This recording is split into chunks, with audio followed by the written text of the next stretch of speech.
though a multi-billion-dollar financial alliance is being forged in the Brazilian city of Fortaleza. The world's top 5 emerging nations, known as BRICS, have signed an agreement to create a rival to the IMF and the World Bank. Big news. Let's go to Brazil. Paul Scott's there. It's quite an undertaking, isn't it, Paul?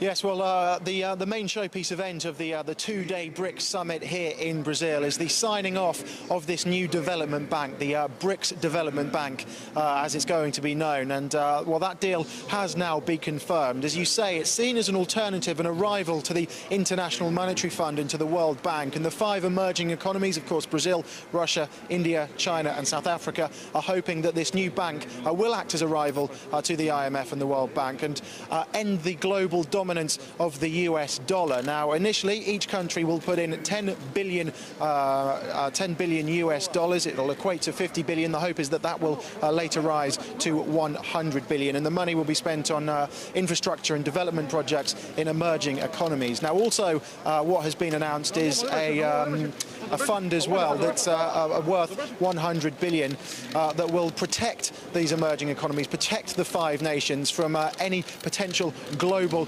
future financial crisis. So what's happening here in BRICS in 2014 at this summit is that the 5 emerging economies really are trying to break away from the dependency of the US dollar.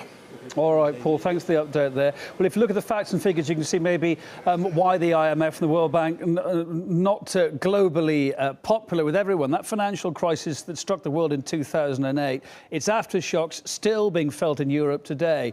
They're countries that thought they'd found a saviour in the form of IMF loans and now criticising the lender for holding them captive because of it. According to the IMF's bailout terms, a borrowing country has got to slash jobs, slash pensions, slash wages, even change laws, all on the lender's whim. It's like if you go to a bank and get a loan. Spain, for example, forced around 1 billion people out of work. More than half of the country's young people are still unemployed. Portugal, still dealing with the banking crisis and shrinking GDP.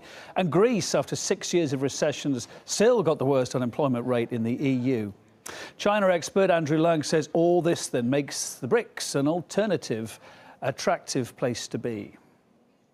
The world is shifting into from a unipolar kind of world order to a more multipolar world order, more inclusive perhaps of the various ethnic, religious, and a kind of regional kind of interests, rather than be dictated by a one-size-fits-all kind of formula.